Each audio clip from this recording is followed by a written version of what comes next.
When we looked at the outer solar system, we realized that while most of the very distant objects, these objects beyond Neptune, beyond Pluto, most of these objects, they all go around the sun and they're all sort of pointing off in all different directions. But the most distant objects all swing out in one direction in a very strange way that shouldn't happen.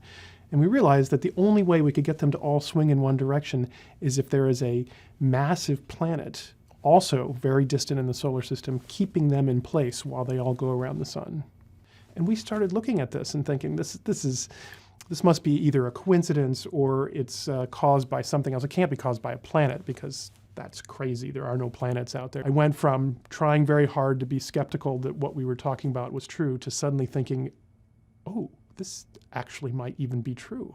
So the object itself likely is more massive than the Earth, probably a little bit less massive than Neptune. It sits right in between that terrestrial to giant icy planet range. Its orbit, unlike the orbits of the known planets, is not nearly circular and planar. Instead, it is exceptionally wide, 20 times bigger than the orbit of Neptune.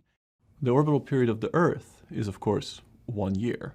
Right? The orbital period of Jupiter, the big player in our solar system, is about 10 years. The orbital period of this putative ninth planet is 20,000 years. We have nothing like it in the solar system, so it's new for us. It is, however, the most common mass of planets that have been found around all of the other stars.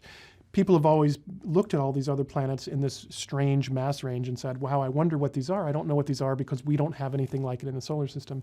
Looks like maybe we do. I'm really hoping that as we announce this, people start a worldwide search to go find this ninth planet. Again, solar stream is coming from the right. That's where the sun is. All the plasma in the blue is being blown backwards. That's a part of our protective shield here. 2 hours missing, 5:37, exactly the same time. Everything goes haywire. Come up to that point again. Everything's coming from the right. Bam. Now the black lines are our field lines. That's our magnetic field lines. Very important. They have now bent backwards at this point. People have talked about Planet X, Nibiru, Planet 7. If there's an object coming in, would it have orbiting planets? Would it have debris with it? So this is some stuff that piqued my curiosity that I'm sharing with you here. All of this stuff will be linked. I suggest you go to the Caltech thing and watch the whole video. But anyways, I'm going to try and get through this quickly for you. Planet X to really cause mass extinction this month. This is April 9th, 2016.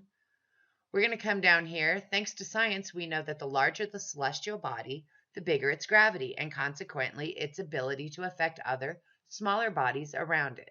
We've known of Jupiter's crucial role in protecting us from asteroids for quite some time now, but the mysterious Nibiru could very well do the opposite, and some say there's good reason to believe it.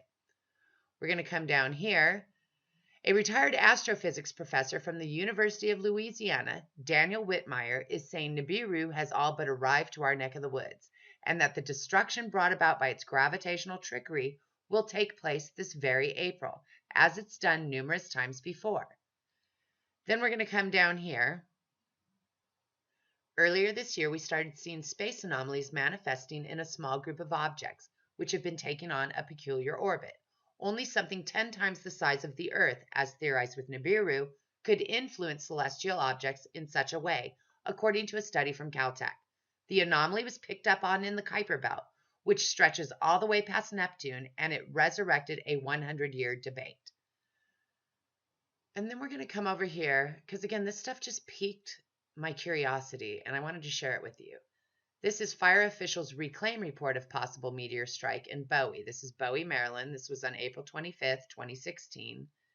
And we're going to come down here where this was put out by the Bowie Volunteer Fire Department. Possible meteorite strike behind Scarlet Oak Terrace causing a massive brush fire. And then we're going to come up here and see that when firefighters made it to the site, there was a large pit, which was 12 to 15 feet wide by 5 to 6 feet deep. And the fire spread to adjacent trees and brush and took approximately 15 firefighters 4 hours to extinguish.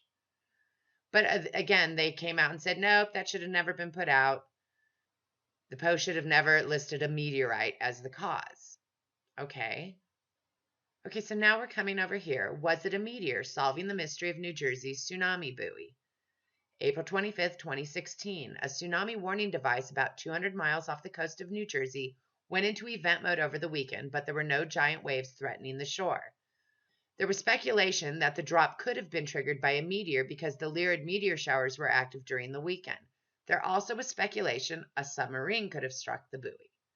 So again, this stuff just piqued my curiosity, want to share. We're going to move here. Okay, so now here we are, coast to coast. This was from March 30th, 2016. In the first half of the show, retired investigative researcher Bob Fletcher talked about his contention that a rogue Planet X, or Nibiru, is coming our way, and the disastrous effects it could have for Earth. He first became suspicious that something was afoot when he discovered that massive amounts of money were being funneled out of the government and the Federal Reserve. He concluded that these funds were surreptitiously used for the construction and stocking of underground facilities that will house the elite and members of the New World Order, while the arrival of Planet X wreaks cataclysms upon the planet's surface.